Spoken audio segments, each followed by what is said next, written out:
Consonant ಎರಡೂ ಆ ಕಡೆ ಈ ಕಡೆ ಓದೋಕ್ಕೆ ಪ್ರಾಕ್ಟೀಸ್ ಮಾಡಿದ್ವಿ.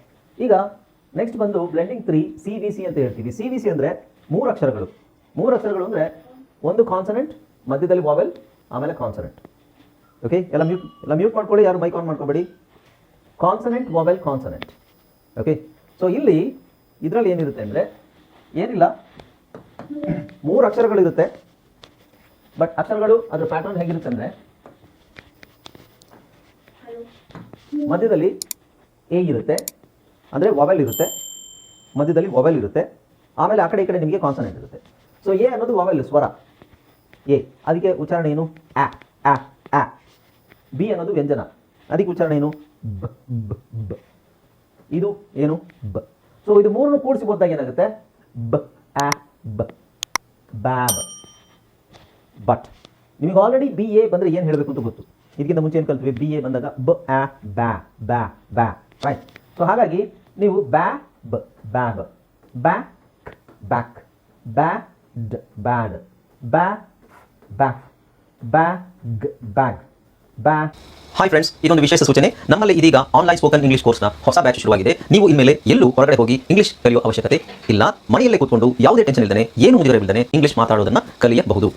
ಸ್ನೇಹಿತರೆ, ಸ್ಪೋಕನ್ ಇಂಗ್ಲಿಷ್ ಮಾತ್ರ ಅಲ್ಲ, ನಿಮಗೆ ಇಂಗ್ಲಿಷ್ನ ಓದಲಿಕ್ಕೆ ಬರಲಿಕ್ಕೆ ಬರಲ್ಲ ಅಂತ ಇಟ್ಕೊಳ್ಳಿ. ಈಗ ಇಂಗ್ಲಿಷಲ್ಲಿ ನಿಮಗೆ ಓದಲಿಕ್ಕೆ ಬರಲಿಕ್ಕೆ ಬರಲ್ಲ, ಬರೀ ನಿಮಗೆ ABCD ಮಾತ್ರ ಗೊತ್ತು, ಅಥವಾ ABCD ಗೊತ್ತಿಲ್ಲ ಅಂತ ಇಟ್ಕೊಳ್ಳಿ. ಸೊ ABCD ಗೊತ್ತಿಲ್ಲ ಅಂತ ಪರವಾಗಿಲ್ಲ, ನಾವು ನಿಮಗೆ ಇಂಗ್ಲಿಷ್ನ ಬೇಸಿಕ್ಕಿಂದನೇ ಓದಲಿಕ್ಕೆ ಮತ್ತೆ ಬರಲಿಕ್ಕೆ ಸಹ ಹೇಳ್ಕೊಡ್ತೀವಿ. ಅದು ಅಲ್ಲದೆ ನೀವು ಒಂದು ವೇಳೆ ಕನ್ನಡ ಬರಲ್ಲ ಅಂತ ಇಟ್ಕೊಳ್ಳಿ, ಕನ್ನಡನೂ ಹೇಳ್ಕೊಟ್ಟು, ಕನ್ನಡದಿಂದ ಇಂಗ್ಲಿಷ್ನ ಹೇಗೆ ಓದೋದು, ಕನ್ನಡನೂ ನಾವು ಹೇಳ್ಕೊಟ್ಟು ಅದರ ಮೂಲಕ ಇಂಗ್ಲಿಷ್ನ ಹೇಗೆ ಕಲಿಯೋದು ಅನ್ನೋದನ್ನ ನಾವು ಈ ಕೋರ್ಸಲ್ಲಿ ಇನ್ಕ್ಲೂಡ್ ಮಾಡಿದ್ದೀವಿ. ಸ್ನೇಹಿತರೆ, ಈ ಕೋರ್ಸನ್ನು ಚಿಕ್ಕ ಮಕ್ಕಳನ್ನು ಹೊರತುಪಡಿಸಿ ಬೇರೆ ಯಾರು ಬೇಕಾದ್ರೆ ಈ ಕೋರ್ಸ್ಗೆ ಜಾಯ್ನ್ ಆಗ್ಬೋದು. ನೀವು ಕೆಲಸಕ್ಕೆ ಹೋಗಿರ್ಬೋದು, ಮನೆಯಲ್ಲಿ ಇರ್ಬೋದು, ಅಥವಾ ನೀವು ಯಾವುದೋ ಒಂದು ಬಿಸ್ನೆಸ್ ಮಾಡ್ತಾ ಇರ್ಬೋದು. ಓಕೆ, ಸೊ ಯಾರು ಬೇಕಾದ್ರೂ ಈ ಕೋರ್ಸ್ನ ಜಾಯ್ನ್ ಆಗ್ಬೋದು. ಹಾಗಾದ್ರೆ ಸ್ನೇಹಿತರೆ, ತಡ ಯಾಕೆ, ಈ ಸ್ಪೋಕನ್ ಇಂಗ್ಲಿಷ್ ಕೋರ್ಸ್ ಮತ್ತು English basic reading and writing ಕೋರ್ಸ್ನ ಜಾಯ್ನ್ ಆಗಬೇಕು ಅಂತ ಆಸಕ್ತಿ ಇರೋರು ಈ ಕೂಡಲೇ ನಿಮ್ಮ ಫೋನ್ ತೆಗೆದುಕೊಳ್ಳಿ, ಹಾಗೂ ಇಲ್ಲಿ ಬರ್ತಿರುವಂತಹ ನಂಬರ್ಗೆ ಅಥವಾ ಕೆಳಗಡೆ ಬರ್ತಾ ಇರುವಂತಹ ನಂಬರ್ಗೆ ನೀವು ಕರೆ ಮಾಡತಕ್ಕದ್ದು, ಅಥವಾ ವಾಟ್ಸ್ಆ್ಯಪ್ನಲ್ಲಿ ಸಂಪರ್ಕಿಸಿ ನಿಮ್ಮ ಹೆಸರನ್ನು ರಿಜಿಸ್ಟರ್ ಮಾಡಿಕೊಳ್ಳಿ. ಬ್ಯಾಜ್, ಬ್ಯಾಕ್ ಬ್ಯಾಕ್, ಬ್ಯಾಲ್ ಬ್ಯಾಲ್, ಬ್ಯಾ ಬ್ಯಾಮ್, ಬ್ಯಾ ಬ್ಯಾನ್, ಈ ಥರ ಓದ್ರಿ. ಅಥವಾ ನಮಗೆ ಮೂರು ಅಕ್ಷರಗಳು ಒಟ್ಟಿಗೆ ಓದಲಿಕ್ಕೆ ಕಷ್ಟ ಆಗುತ್ತೆ ಅಂತ ಯಾರಾದ್ರೂ ಇದ್ರೆ ನೀವೇನು ಮಾಡಬೇಕು, ಫಸ್ಟ್ ಒಂದೊಂದೇ ಅಕ್ಷರಗಳನ್ನು ತಗೊಳ್ಳಿ. ಫಸ್ಟ್ ಒಂದು ಅಕ್ಷರ ತಗೊಳ್ಳಿ. ಮೂರು ಅಕ್ಷರ ಓದಲಿಕ್ಕೆ ಕಷ್ಟ ಆಗುತ್ತೆ ಅಂದರೆ ಆಮೇಲೆ ಇಂಪ್ರೂವ್ ಮಾಡ್ಕೋಬೇಕು. ಫಸ್ಟ್ ಒಂದು ಅಕ್ಷರ ತಗೊಳ್ಳಿ. ಇದ್ರದ್ದು ಉಚ್ಚಾರಣೆ ಏನು ಬ ಬ ಬ ಬ ಬ ಬ ಆ ಆ ಆ ಬ ಬ ಬ ಬಾ ಆ ಬ ಬ ಆ ಬ ಬ ಆ ಬ ಬ್ಯಾಬ್ ಬ ಆ ಬ ಬ್ಯಾಬ್ ಬ ಆ. ನೋಡಿ, ಅಕ್ಷರಗಳು ಬೇರೆ ಬೇರೆ ಇದ್ದಾಗ ಕನ್ನಡದಲ್ಲಿ ಇದು ಸಮಸ್ಯೆ ಇಲ್ಲ. ಕನ್ನಡದಲ್ಲಿ ಉದಾಹರಣೆಗೆ ಟ ಗ ರು, ಟಗರು ಅಂತಿದೆ. ಟ ಗ ರು ಟಗರು. ಬಟ್ ಇಂಗ್ಲೀಷಲ್ಲಿ ಇದನ್ನು ನಾವು ಒಂದು ವೇಳೆ ಬರಿಬೇಕಾದ್ರೆ TU ಟ GA ಗ ರು ಈ ಥರ ಬರಿಬಹುದು. ಹೀಗೆ ಬರಿಬೇಕು ಅಂತೇನಿಲ್ಲ, ಅಲ್ಲಿ ಇಲ್ಲಿ ಯು ಹಾಕ್ಬೋದು ಬೇಕಾದರೆ. ಓಕೆ, ಸೊ ಬಟ್ ನೋಡಿ, ಇಲ್ಲಿ ಕನ್ನಡದಲ್ಲಿ 3 ಅಕ್ಷರ ಇದೆ, ಇಂಗ್ಲೀಷಲ್ಲಿ 1 2 3 4 5 6 ಅಕ್ಷರ ಇದೆ ಅಲ್ವಾ. ಹಾಗಾಗಿ ನಾವು ಅಕ್ಷರಗಳನ್ನು ಕೂಡಿಸಿ ವೊವೆಲ್ ಜೊತೆಗೆ ಜೋಡಿಸ್ಬಿಟ್ಟು ನಾವು ಓದಬೇಕಾಗುತ್ತೆ. ಹಾಗಾಗಿ ಟ ಗ ರು ಇಂಗ್ಲೀಷಲ್ಲಿ ಹಂಗೆ ನಿಮಗೆ ಅಕ್ಷರ ಟ ಅಂತಿಲ್ಲ, ಟ ಅಂತ ಅಕ್ಷರ ಇದೆಯಾ, ಇಲ್ಲ, ಟಿ ಇದೆ. ಟಿಗೆ ನಾವು ಉಚ್ಚಾರಣೆ ಏನು ಹೇಳ್ತೀವಿ, ಓಕೆ. ಸೊ ಟಿ ಜೊತೆ ಇನ್ನೊಂದು ಸ್ವರ ನಿಮಗೆ ಬರಬೇಕು, ಬಂದರೆ ಮಾತ್ರ ಅದು ಟ ಆಗುತ್ತೆ. ಟಿ ಜೊತೆಗೆ ಯಾವ ಅಕ್ಷರ ಸೇರಿದ್ರೆ ನಿಮಗೆ ಟ ಆಗುತ್ತೆ. ಸೊ ಅ ಅ ಅ ಅಂತ ಉಚ್ಚಾರಣೆ ಬರುವಂತಹ ಅಕ್ಷರ ಯಾವುದು, ಯು. ಸೊ ಯು ಬಂದಾಗ ನಾವು ಟ ಟ ಅಂತ ಹೇಳ್ತೀವಿ, ಟ. ಓಕೆ, ನೆಕ್ಸ್ಟ್ ಹಾಗೆ ಯು ಟ ಗ ರು. ಓಕೆ, ಸೊ ಕೊನೆಯಲ್ಲಿ ಯು ಬಂದಾಗ ಕನ್ನಡದಲ್ಲಿ ನಾವು ಯು ಅಂತ ತಗೋಬೋದು ಅಷ್ಟೇ, ಬಟ್ ಇಂಗ್ಲೀಷಲ್ಲಿ ಅದು ಆರ್ ಯು ರ ಅಂತಾನೆ ಆಗುತ್ತೆ, ರು ಆಗೋದಿಲ್ಲ. ಓಕೆ, ಸೊ ಟ ಗ ರು ಟಗರು ಅಂತ ನಾವು ಹೇಳಬೇಕಾದ್ರೆ ಇಂಗ್ಲೀಷಲ್ಲಿ 6 ಅಕ್ಷರ ಬೇಕು, ಕನ್ನಡದಲ್ಲಿ 3 ಅಕ್ಷರ, ಇದೇ ವ್ಯತ್ಯಾಸ ಇರೋದು. ಓಕೆ, ಹಾಗಾಗಿ ನಾವು ಹೇಗೆ ಕಲಿಬೇಕು ಅಂತ ಹೇಳಿದ್ರೆ, ಒಂದು ಅಕ್ಷರದ ಪಕ್ಕ ಇನ್ನೊಂದು ಅಕ್ಷರ ಬಂದಾಗ ಅದರ ಸರಿಯಾದ ಉಚ್ಚಾರಣೆ ಏನು ಅದನ್ನು ಅಕ್ಷರಕ್ಕೆ ಕೂಡಿಸ್ಬಿಡ್ಬೇಕು. ಬಿ ಎ ಬಂದಾಗ ಬ್ಯಾ ಆಗ್ಬಿಡುತ್ತೆ. ಬ್ಯಾ ಅನ್ನೋದು ಒಂದು ಅಕ್ಷರ ನಮಗೆ ಕನ್ನಡದಲ್ಲಿ, ಇಂಗ್ಲೀಷಲ್ಲಿ 2 ಅಕ್ಷರ. ಬಿ ಯು ಬಂದಾಗ ಬ ಆಗುತ್ತೆ. ಬ ಅನ್ನೋದು ಕನ್ನಡದಲ್ಲಿ 1 ಅಕ್ಷರ, ಇಂಗ್ಲೀಷಲ್ಲಿ 2 ಅಕ್ಷರ. ಓಕೆ, ಈಗ ನೋಡಿ ಬ್ಯಾ ಪ. ಈಗ ಬಿ ಎ ನಮಗೆ ಆಲ್ರೆಡಿ ಗೊತ್ತು. ಸೊ ಬ್ಯಾನ ಒಟ್ಟಿಗೆ ಸೇರಿಸಿ ಹೇಳ್ರಿ, ಇಲ್ಲ ಒಂದೊಂದೇ ಅಕ್ಷರ ಹೇಳಿದ್ರು ಆಗುತ್ತೆ, ಬಟ್ ಮುಂದೆ ಹೋಗ್ತಾ ಹೋಗ್ತಾ ಒಟ್ಟಿಗೆ ಸೇರಿಸಿ ಹೇಳೋಕ್ಕೆ ಅಭ್ಯಾಸ ಆಗಬೇಕು ನಮಗೆ. ಈಗ ನೋಡಿ ಬ್ಯಾ ಪ ಬ್ಯಾಪ್, ಬ್ಯಾರ್ ಬ್ಯಾರ್. ಬಿ ಎ ಆರ್ ಬಂದಾಗ ನಾನು ಹೇಳಿದ್ದೀನಿ, ಎ ಆರ್ ಬಂದಾಗ 2 ಸೌಂಡ್ ಬರುತ್ತೆ, ಆರ್ ಅಂತ ಬರ್ಬೋದು, ಆರ್ ಅಂತ ಬರ್ಬೋದು. ಹಾಗಾಗಿ ಇಲ್ಲಿ ಬಾರ್ ಆಗ್ಬೋದು ಅಥವಾ ಬ್ಯಾರ್ ಆಗ್ಬೋದು. ಬ್ಯಾಸ್ ಬ್ಯಾಸ್, ಬ್ಯಾಟ್ ಬ್ಯಾಟ್, ಬ್ಯಾ ಬ್ಯಾವ್. ಎ ಡಬ್ಲ್ಯೂ ಇದೆ. ಎ ಡಬ್ಲ್ಯೂ ಬಂದಾಗ ಏನು ಬರುತ್ತೆ, ಆ ಬ ಆ ಬಾ, ಬ ಆ ಬ್ಯಾಕ್ಸ್, ಸಾರಿ ಬ್ಯಾಕ್ಸ್ ಬ್ಯಾಕ್ಸ್, ಬ್ಯಾ ಇ ವೈ. ಸೊ ಎ ವೈ ಬಂದಾಗ, ಎ ಡಬ್ಲ್ಯೂ ಮತ್ತು ಎ ವೈ ಬಂದಾಗ ನಾನೇನು ಹೇಳಿದೆ, ಚೇಂಜ್ ಆಗುತ್ತೆ ಸೌಂಡು. ಎ ಡಬ್ಲ್ಯೂ ಬಂದಾಗ ಆ ಅಂತ ಬರುತ್ತೆ, ಎ ವೈ ಬಂದಾಗ ಎ ಅಂತ ಬರುತ್ತೆ. ಸೊ ಈ 3 ಅಕ್ಷರ, ಸೊ ಇದು ವಿಚಿತ್ರವಾಗಿದೆ ಅಂತ ಆಲ್ರೆಡಿ ಗೊತ್ತು ನಿಮಗೆ. ಸೊ ಇದನ್ನ ಎ ಅಂತಾನೆ ಹೇಳಬೇಕು, ಜೊತೆಗೆ ಬಿ ಸೇರಿಸಬೇಕು. ಬಿ ಸೇರಿಸಿದಾಗ ಏನಾಗುತ್ತೆ, ಬ ಎ ಬೈ. ಇದು ಬ ಆ ಬಾ. ಓಕೆ, ನಾವು ಇದು ಬ್ಯಾಸ್ ಬ್ಯಾಸ್ ಈ ಥರ ಹೇಳಿ. ಇದು 3 ಲೆಟರ್ಸ್ ಕಾಂಬಿನೇಷನ್. 3 ಲೆಟರ್ಸಲ್ಲೂ ಇಲ್ಲಿ ನಿಮಗೆ ವವೆಲ್ ಮಧ್ಯದಲ್ಲಿರುತ್ತೆ, ಸ್ವರ ಮಧ್ಯದಲ್ಲಿರುತ್ತೆ. ಮಧ್ಯದಲ್ಲಿ ಸ್ವರ ಇರುತ್ತೆ, ಆ ಕಡೆ ಈ ಕಡೆ ಕಾನ್ಸನೆಂಟ್ ಇರುತ್ತೆ. ಇದು ಹಾಗೆ ನೋಡಿ, ಆಬ್ ಕ್ಯಾಬ್. ಬಟ್ ಸಿ ಎ ನಮಗೆ ಆಲ್ರೆಡಿ ಗೊತ್ತು. ಸಿ ಎ ಬಂದಾಗ ಏನಂತ ಹೇಳಬೇಕು, ಕ್ಯಾ ಕ್ಯಾ ಬ್ಯಾ ಕ್ಯಾ ಡ್ಯಾ ಫ್ಯಾ ಮ್ಯಾ. ಇದು ಆಲ್ರೆಡಿ ಕಲ್ತಿದ್ದೀವಿ. ಸೊ ಹಾಗಾಗಿ ಸಿ ಎನ ಒಟ್ಟಿಗೆ ಹೇಳಿ, cac cac, cad cad, cac cac, cag cag, caj cag, cac cac, cal cal, cam cam, can can, cap cap, car car car, cas cas, cat cat, cav cav, cax cax. ಇದು A W ನೋಡಿ. A W ಬಂದಾಗೆ ಆ ಅಂತ ಹೇಳಬೇಕು. So ಆ ಕ್ ಆ ಖಾ, A ಕೈ, ಕ್ಯಾಸ್ ಕ್ಯಾಸ್.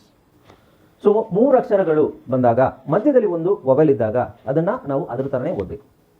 ಕಾಗುಣಿತ ಆಲ್ರೆಡಿ ಕಲ್ತಿದ್ವಲ್ಲ, ಬ್ಯಾಬೆ ಬಿ ಬಾಬ, ಕ್ಯಾಸೆ ಸಿ ಕಾಕ, ಡ್ಯಾಡೆ ಡಿ ಡಾಡ, ಫ್ಯಾಫೆ ಫಿ ಫಾಫ. ಅದ್ರ ಮುಂದೆ ಒಂದು ಅಕ್ಷರ ಬಂದಾಗ ಅದೇ ಥರನೇ ಉಚ್ಚಾರಣೆ ಮಾಡಬೇಕು. ಓಕೆ, ಈಗ ನೋಡಿ, ಡ್ಯಾ ಬ ಡ್ಯಾಬ್, ಡ್ಯಾ ಡ್ಯಾಕ್, ಡ್ಯಾ ಡ್ಯಾನ್, ಡ್ಯಾ ಡ್ಯಾ. ಅರ್ಥ ಆಯ್ತಲ್ಲ? ಈಗ ಇಲ್ಲಿ ನಾವು ಎ ತಗೊಂಡಿದ್ವಿ, ವವೆಲ್ ಅಂತ ಹೇಳಿದೆ. ವವೆಲ್ ಅಂದ್ರೆ ಏನು, ಆ ಎ ಇ ಆ ಅ, 5 ಅಕ್ಷರಗಳು, ಆ ಎ ಇ ಆ ಅ. ಇಲ್ಲಿ ನಾವು ಎಲ್ಲ ಎಲ್ಲಿ ನೋಡಿ, ಎಲ್ಲ ಏನೇ ಇದೆ ಮಧ್ಯದಲ್ಲಿ. ಮ್ಯೂಟ್ ಮಾಡ್ಕೊಳ್ಳಿ, ಯಾರದು ಮ್ಯೂಟ್ ಮಾಡ್ಕೊಳ್ಳಿ. ಎಲ್ಲ ಅಕ್ಷರಗಳು ಮಧ್ಯದಲ್ಲಿ ನಿಮಗೆ ಏನೇ ಇದೆ ಕಾಣಿಸ್ತಾ ಇದೆಯಾ? ವವೆಲ್ಸ್ ಯಾವುದು, ಆ ಎ ಇ ಆ ಅ ಅಲ್ವಾ? ಸೊ ಇದು ನಾವು ಈಗ ಇದು ಹಾಕೊಂಡಿದ್ದೀವಿ. ನೆಕ್ಸ್ಟ್ ಇದನ್ನು ಹಾಕೋಬೇಕು. ಓಕೆ, ಇದನ್ನು ಹಾಕೊಂಡಾಗ ಏನಾಗುತ್ತೆ ನೋಡೋಣ. ಹಾಂ, ಸೊ ಇದು ನಾನು ಇಷ್ಟು ಹೇಳ್ಕೊಡ್ತೀನಿ.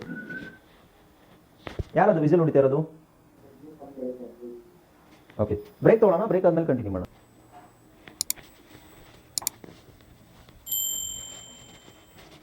ರೈಟ್. ಓಕೆ, ಹಾಗೆ ಇದು ಎಲ್ಲದು ಇದೇ ಥರನೇ ಓದಬೇಕು. ನೆಕ್ಸ್ಟ್ ನೋಡಿ, ಈಗ ನಾನು ಇಲ್ಲಿ ಬಿ ಇದೆ, B B C C D D F F combination ಇದೆ. ಇಲ್ಲ ಹಾಗೆ ಎಲ್ಲ ವೊವೆಲ್ಸ್, ಎಲ್ಲ ಕಾನ್ಸನೆಂಟ್ಸು ನಾವು ಎ ಜೊತೆಗೆ ಸೇರಿಸ್ಬೇಕು. ಎಲ್ಲ ಕಾನ್ಸನೆಂಟ್ಸನ್ನು ನಾವು ಎ ಜೊತೆಗೆ ಸೇರಿಸ್ತಾ ಹೋಗ್ಬೇಕು. G A B, G G ಬಂತ, ಜಿ ಎ ಪಿ, ಆಮೇಲೆ ಹೆಚ್, ಜಿ ಆದಮೇಲೆ H, J, K, L, M, N ಇದೆಲ್ಲ ಎಚ್, ಜೆ, ಕೆ ಅಲ್ಲಿ ಜಾಸ್ತಿ ಈ ಕಾಂಬಿನೇಷನ್ ಬರೋಲ್ಲ, ಹಾಗೆ ಕೆ ಬಿಟ್ಟಿದ್ದೀನಿ ನಾನು, ಎಲ್. ಓಕೆ, ಇದನ್ನೆಲ್ಲ ನೀವೇ ಪ್ರಾಕ್ಟೀಸ್ ಮಾಡಬೇಕು. ಅರ್ಥ ಆಯ್ತಲ್ವಾ? ಹಾಂ, ಸೊ ಒಂದು ನಾನು ನಿಮಗೆ ಹೇಳಿ. ಈಗ ಆಮೇಲೆ ನೆಕ್ಸ್ಟು ಬೇರೆ ಇಲ್ಲಿ ನೋಡಿ, ಇದು ಝೆಡ್ ತನಕ ಇದೆ, Z A P, Z A B. ಇದೆಲ್ಲ ನಿಮ್ಮ ಉಚ್ಚಾರಣೆ ಇಂಪ್ರೂವ್ ಆಗಲಿಕ್ಕೆ ಈ ಎಕ್ಸಸೈಸಸ್ ಇರೋದು. ಮ್ಯೂಟ್ ಮಾಡ್ಕೊಳ್ಳಿ ಒಂದ್ಸಲ, ಎಲ್ಲ ಮ್ಯೂಟ್ ಮಾಡ್ಕೊಳ್ಳಿ, ಯಾಕೆ ಮೈಕ್ ಆನಲ್ಲಿ ಇರುತ್ತೆ ಕೆಲವ್ರದ್ದು. ಓಕೆ, ಸೊ ಈಗ ಎ ಆಯಿತು ಅಂದರೆ ನಾವೇನು ಮಾಡಿದ್ವಿ, ಫಸ್ಟು ಇದೇನಿದು blending C V C. C V C ಅಂದರೆ ಏನು? ಸಿ ಅಂದರೆ ಕಾನ್ಸನೆಂಟ್, ವಿ ಅಂದರೆ vowel, consonant. C consonant, consonant ಅಂದರೆ ವ್ಯಂಜನ, ಇದು ಸ್ವರ, ಇದು ಅಗೇನ್ ವ್ಯಂಜನ. ಓಕೆ, ಸೊ ಇಲ್ಲಿ ತೊಗೊಂಡಿದ್ವಿ, ಇಲ್ಲಿ ಇದು ತೊಗೊಳ್ಳೋಣ ಎಕ್ಸಾಂಪಲ್. ಝೆಡ್, ಝೆಡ್ ವ್ಯಂಜನ ತಾನೆ, ಅಗೇನ್ ಝೆಡ್, ಸಾರಿ ಅಥವಾ ಪಿ, ಪಿ ತೊಗೊಳ್ಳೋಣ. ಪಿ ಯಾವುದಾದ್ರೆ ಎ ಇದು ಸ್ವರ, ಇದು ವ್ಯಂಜನ, ಇದು ವ್ಯಂಜನ, ಸ್ವರ ವ್ಯಂಜನ ಸ್ವರ. ಈ ಥರ ಬಂದಾಗ ಅದನ್ನು ಸರಿಯಾಗಿ ಉಚ್ಚಾರಣೆ ಮಾಡಲಿಕ್ಕೆ ನಮಗೆ ಗೊತ್ತಾಗಬೇಕು. ಓಕೆ, ಇಲ್ಲಿ ಎ ಹಾಕೊಂಡಿದ್ದೀವಿ. ಈಗ ನಾನು ಹೇಳ್ತಾ ಇರೋದು ಸ್ವರಗಳು ಎಷ್ಟಿವೆ? 5 ಸ್ವರಗಳಿದೀವಲ್ವಾ? ಸೊ ಎ ಆದಮೇಲೆ ನಾವು ನೆಕ್ಸ್ಟ್ ಏನು ಹಾಕೋಬೇಕು? ಇ ಹಾಕೋಬೇಕು. ಇ. ಸೊ ಇಲ್ಲೆಲ್ಲ ಇ ಇದೆ ನೋಡಿ, ಇಲ್ಲೆಲ್ಲ ಏನಿದೆ, ಎಲ್ಲ ಕಾಂಬಿನೇಷನಲ್ಲೂ ಇ ಇದೆ, ಫುಲ್ ಇ ಇದೆ ನೋಡಿ. ಇ ಇ ಈ ಉಚ್ಚಾರಣೆ ಏನು? ಈ ಉಚ್ಚಾರಣೆ ಎ ಎ ಎ. ಸೊ ಈ ಅಕ್ಷರದ ಉಚ್ಚಾರಣೆ ಏನು? ಎ ಅಲ್ವಾ? ಸೊ ನಾವು ಉಚ್ಚಾರಣೆ ಮಾಡ್ಬೇಕಾದ್ರೆ, ಮಧ್ಯದಲ್ಲಿ ಉಚ್ಚಾರಣೆ ಮಾಡ್ಬೇಕಾದ್ರೆ ಅದು ಎ ಅಂತಾನೆ ಹೇಳಬೇಕು. ಹೇಗೆ? ಇಲ್ಲಿ ಡ ಎಫ್ ಬ, ಡಬ್. ಡಿ ಬಲ, ಇ ಅಂತ ಬರಬಾರ್ದು. ಡ ಎಫ್ ಬ, ಡಬ್. ಡ ಎಫ್ ಕ, ಡಕ್. ಡ ಎಫ್ ಡ, ಡಡ್. ಡ ಎಫ್ ಡಫ್, ಡಗ್, ಡಜ್, ಡಕ್, ಡಲ್, ಡಮ್, ಡನ್. ಅರ್ಥ ಆಗ್ತಿದೆಯಲ್ವಾ? ಸೆಂಟ್ರಲ್ಲಿ ಬರುವಂತಹ ವಾವೆಲ್ನ ಸ್ಪಷ್ಟವಾಗಿ ಅದೇ ಸೌಂಡಲ್ಲೇ ಉಚ್ಚಾರಣೆ ಮಾಡಬೇಕು. ಓಕೆ, ಸೊ ಹಾಗೆ ಇದೆ ನೋಡಿ, dep, der, des, det, dev, dex, dew. ಯಾಕೆಂದರೆ ಇಲ್ಲಿ ಇ ಡಬ್ಲ್ಯೂ ಬಂದಿದೆ, ಇ ಡಬ್ಲ್ಯೂ ಸೌಂಡು ಉ ಅಥವಾ ಯು ಆಗುತ್ತೆ. ಹಾಗೆ ಡೇ, ಡಸ್. Next feb, fec, fed, fef, feg, fej, fek, ಕಲ್, ಕನ್. ಓಕೆ, ಸೊ ಅದೇ ಥರ ನಿಮಗೆ ಫುಲ್ ಇದೆ, ಝೆಡ್ ತನಕನೂ ಇದೆ ಇದು. ಇಲ್ಲಿ ನೋಡಿ, ಇದೆಲ್ಲ ನೀವೇ ಪ್ರಾಕ್ಟೀಸ್ ಮಾಡಬೇಕು. ನಾನು ಒಂದಷ್ಟು ಈಗ ನಿಮಗೆ ಪ್ರಾಕ್ಟೀಸ್ ಮಾಡಿಸ್ತೀನಿ. ಓಕೆ, ಝೆಡ್ ತನಕನೂ ಮಧ್ಯದಲ್ಲಿ ಇ ಇರುತ್ತೆ, ಆ ಕಡೆ ಈ ಕಡೆ ಬೇರೆ ಬೇರೆ ಕಾಂಬಿನೇಷನ್ ಇರುತ್ತೆ. ಓಕೆ, ಇಲ್ಲಿ ಝೆಡ್ ತನಕ ಇದೆ ನೋಡಿ, ಝೆಡ್ ಆದಮೇಲೆ ಇ ಪಿ, ಝೆಡ್ ಇ ಎಲ್ಲ ಇಲ್ಲಿ ಈ ಸೆಂಟ್ರಲ್ ಎಲ್ಲ ಇ ಇದೆಯಾ, ಈ ಥರ ಕಾಂಬಿನೇಷನಲ್ಲಿ ಇಂಗ್ಲೀಷಲ್ಲಿ ಬಹಳ ಪದಗಳು ಬರ್ತವೆ. ಹಾಗಾಗಿ ನಾವು ಅದಕ್ಕೆ ಪ್ರಿಪೇರ್ ಆಗಿರಬೇಕು. ನೆಕ್ಸ್ಟ್ ಇ ಆಯಿತು, ಎ ಆಯಿತು, ಇ ಆಯಿತು. ನೆಕ್ಸ್ಟು ಐ ಸೌಂಡ್ ಏನು? ಇ. ಐ ಅಕ್ಷರದ ಉಚ್ಚಾರಣೆ ನಾವು ಇ ಅಂತ ಹೇಳಿದ್ದೀವಿ. ಸೊ ಇಲ್ಲೆಲ್ಲ ಐ ಇದೆ ನೋಡಿ, ಐ ಇದೆಯಾ? ಎಲ್ಲದರಲ್ಲೂ ಐ ಇದೆ ನಿಮಗೆ. ಸೊ ಇದನ್ನು ಓದೋದು ಹೇಗೆ? ಬ ಇ ಬ, ಬ ಇ ಬ, ಬಿಬ್, ಬಿಬ್, ಬಿಕ್, ಬಿಡ್, ಬಿಫ್, ಬಿಗ್, ಬಿಜ್, ಬಿಕ್, ಬಿಲ್, ಬಿಮ್, ಬಿನ್, ಈ ಸೌಂಡೇ ಬರಬೇಕು. Okay, right. ಸೊ ಇದರಲ್ಲಿ ಎಲ್ಲ ಅಕ್ಷರಗಳು ಅದೇ ಥರ ಇರುತ್ತೆ. ಹಾಗೆ ಝೆಡ್ ತನಕ ಇದರಲ್ಲೂ ಝೆಡ್ ತನಕ ಇದೆ ನೋಡಿ. ಝೆಡ್, ಝ ಇ ಪ, ಜಿಪ್, ಝ ಇ ಜಿರ್, ಝ ಇಸ್ zis, zit, ziv, zix, ziv, zew, zew, ziz, zin, zim, zil, zik. ಅಂದರೆ ಈ ಝೆಡ್ದು ಜಾಸ್ತಿ ಬರಲ್ಲ, ಬಟ್ ಅದನ್ನು ಹೇಳೋಕ್ಕೆ ಪ್ರಾಕ್ಟೀಸ್. ಬರದಿದ್ರು ಪರವಾಗಿಲ್ಲ, ಅದನ್ನು ಉಚ್ಚಾರಣೆ ಮಾಡಿದಾಗ ಏನಾಗುತ್ತೆ, ಝೆಡ್ದು ಉಚ್ಚಾರಣೆ ನಿಮಗೆ ಕರೆಕ್ಟಾಗಿ ಬರ್ತಾ ಹೋಗುತ್ತೆ. ಓಕೆ, ಸೊ ಐ ಆಯಿತು, ಎ ಆಯಿತು, ಇ ಆಯಿತು, ಐ ಆಯಿತು. ಐ ಆದಮೇಲೆ ಏನು? ಓ. ಅಂದರೆ ವಿಚ್ ಇಸ್ ಓ ಬಂದಾಗ ನಾವು ಏನು ಸೌಂಡ್ ಮಾಡ್ತೀವಿ? ಆ ಅಲ್ವಾ? ಸೊ ಇಲ್ಲಿ ಮಧ್ಯದಲ್ಲಿ ಅಕ್ಷರಗಳೆಲ್ಲ ಯಾವುದಿದೆ? ಓ ಇದೆ. ಓ ಉಚ್ಚಾರಣೆನ ಏನು? ಆ. ರೈಟ್. ಸೊ ಇದೇನು? ಬ, ಬ ಆ, ಬ, ಬಾಬ್, ಬ ಆಕ್, ಬಾಕ್, ಬ ಆ ಡ್, ಬಾಡ್, ಬ ಆ ಬಾಫ್. ಬಿ ಓ ಎಫ್ ಅಲ್ಲ, ಬ ಆ ಬಾಫ್. ಬಿ ಓ ಡಿ ಅಂತ ಹೇಳಂಗಿಲ್ಲ, ಆ ಡ್, ಬಾಡ್. ಓಕೆ, ಸೊ ಅದೇ ಥರ ಇದು ಫುಲ್ ಕಾಂಬಿನೇಷನ್ಸ್ ಇದೆ. ಇದು ನಿಮಗೆ ಝೆಡ್ ತನಕನೂ ಇರುತ್ತೆ. ಝೆಡ್ ತನಕ ಇದೆ ನೋಡಿ. ಝ್, ಆಪ್, ಝಾಪ್, ಝಾರ್, ಝಾಸ್, ಝಾಟ್, ಝಾಪ್, ಝಾಕ್ಸ್, ಝೌ, ಝಾಯ್, ಝಾಸ್. ಸೊ ಇದನ್ನೆಲ್ಲ ನೀವು ಡೈಲಿ ಪ್ರಾಕ್ಟೀಸ್ ಮಾಡಬೇಕು. ಅವಾಗ ಏನಾಗುತ್ತೆ, ನಿಮ್ಮ ನಾಲಿಗೆ ತಿರುಗುತ್ತೆ, ಸ್ಪಷ್ಟವಾಗುತ್ತೆ, ಆ ಸೌಂಡಿಗೆ ಕ್ಲಾರಿಟಿ ಸಿಗುತ್ತೆ. ಪ್ರಾಕ್ಟೀಸ್ ಖಂಡಿತ ಡೈಲಿ ಎಲ್ಲರೂ ಮಾಡಲೇಬೇಕು. ಓಕೆ, ನಾವು ಆಮೇಲೆ ಕೊನೆಯಲ್ಲಿ ಯು. ಸೊ ಎ ಆಯಿತು, ಇ ಆಯಿತು, ಐ ಓ ಯು. ಸೊ ಇಲ್ಲೆಲ್ಲ ವರ್ಡ್ಸಲ್ಲೂ ಮಧ್ಯದಲ್ಲಿ ಯು ಇದೆ ನೋಡಿ, ಯು ಇದೆಯಾ? ಓಕೆ, ಸೊ ಯಾವ ಅಕ್ಷರಗಳಿದ್ದಾವೆ? ಯು ಇದೆ. ಯು, ಇಲ್ಲೂ ಯು, ಇಲ್ಲೂ ಯು, ಇಲ್ಲೂ U, U U U U. U ಉಚ್ಚಾರಣೆ ಏನು? ಯು ಉಚ್ಚಾರಣೆ ನಾವು ಕಲ್ತಿರೋದು ಅ, ರೈಟ್. ಉದಾಹರಣೆಗೆ ಇಲ್ಲಿ ನೋಡಿ, ಯಾಕೆ ಬರುತ್ತೆ? ಇದು ಏನಿದು? ಬನ್. ಸೊ ಇಲ್ಲಿ ನಿಮಗೆ ಹಾಕಿದ್ರೆ ಮಾತ್ರ ಅಲ್ಲಿ ಅನ್ ಅಂತ ಬರೋದು, ಬನ್.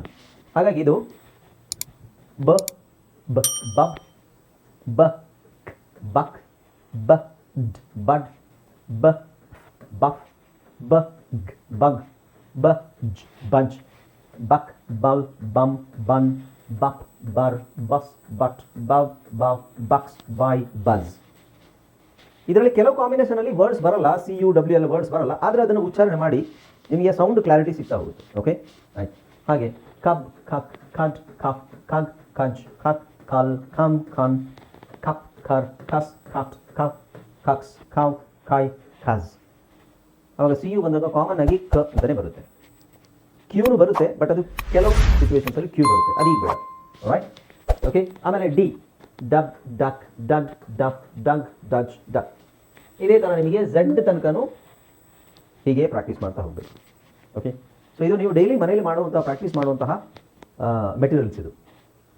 ಅರ್ಥ ಆಗ್ತಿದೆಯಲ್ಲ? ಅದರಲ್ಲಿ ಉಚ್ಚಾರಣೆ ಏನಿದೆ ಅದನ್ನು ಕರೆಕ್ಟಾಗಿ ಫಾಲೋ ಮಾಡೋಕ್ಕೆ ನೋಡಿ. ಎಲ್ಲೂ ಆ ಸೌಂಡ್ ಚೇಂಜ್ ಆಗಬಾರ್ದು. ಸೌಂಡ್ ಚೇಂಜ್ ಆದರೆ ಹೋಯಿತು, ಮತ್ತು ನೀವು ಅದು ಪ್ರಾಕ್ಟೀಸ್ ಮಾಡಿ ಪ್ರಯೋಜನ ಇಲ್ಲ. ಅರ್ಥ ಆಯ್ತಾ? ಇದರಲ್ಲಿ ಎಷ್ಟು ಮಟ್ಟಿಗೆ ಆಗುತ್ತೆ ಅದೆಲ್ಲದನ್ನು ಅಕ್ಷರ ಕಾಂಬಿನೇಷನ್ಸ್ ಹೇಳಕ್ಕೆ ಟ್ರೈ ಮಾಡಿರಿ. ಇಲ್ಲಿ ನೋಡಿ, ವಪ್, ವರ್, ವಸ್, ವಾಟ್. ಬಟ್ ಕರೆಕ್ಟಾಗಿ ಹೇಳ್ತಾ ಇದ್ದೀರಾ? ನಿಮಗೆಲ್ಲಾದ್ರೂ ಡೌಟ್ ಬಂದರೆ ಇದು ಯಾವುದೋ ಅಕ್ಷರ ನನಗೆ ಕಾಂಬಿನೇಷನ್ ಗೊತ್ತಾಗ್ತಾ ಇಲ್ಲ, ಸರಿಯಾಗಿ ಹೇಳ್ತಾ ಇದ್ದೀನಾ ಗೊತ್ತಾಗ್ತಾ ಇಲ್ಲ, ನಿಲ್ಲಿಸಿ. ಅಲ್ಲಿ ನಿಲ್ಲಿಸ್ಬಿಟ್ಟು ಈಗ ನನಗೆ ಇದು ಗೊತ್ತಾಗ್ತಾ ಇಲ್ಲ, ಯಾವುದು ಠಸ್, ಇದನ್ನು ಹೆಂಗೆ ಹೇಳಬೇಕು ಅಂತ ಗೊತ್ತಾಗ್ತಾ ಇಲ್ಲ, ಅದನ್ನು ಬರ್ಕೊಳ್ಳಿ. ಇದಕ್ಕೆ ಉಚ್ಚಾರಣೆ, ಈ ಅಕ್ಷರಕ್ಕೆ ಉಚ್ಚಾರಣೆ ನಾವೇನು ಫಸ್ಟಿಂದ ಪ್ರಾಕ್ಟೀಸ್ ಮಾಡಿದ್ದೀವಿ ಅಲ್ವಾ? ಈ ಅಕ್ಷರಕ್ಕೆ ಉಚ್ಚಾರಣೆ ಏನು? ಅ. ಈ ಅಕ್ಷರಕ್ಕೆ ಉಚ್ಚಾರಣೆ ಏನು? ಸ್. ಕನ್ನಡದಲ್ಲಿ ನೀವು ಎರಡನ್ನೂ ಕೂಡಿಸಿ. ಠ ಪ್ಲಸ್ ಅ ಏನಾಗುತ್ತೆ? ಟ. ಉಳಿದಿರೋದೇನು? ಇವೆರಡನ್ನು ಕೂಡಿಸಿ ಈಗ ಏನಾಗುತ್ತೆ? ಠಸ್ ಠಸ್.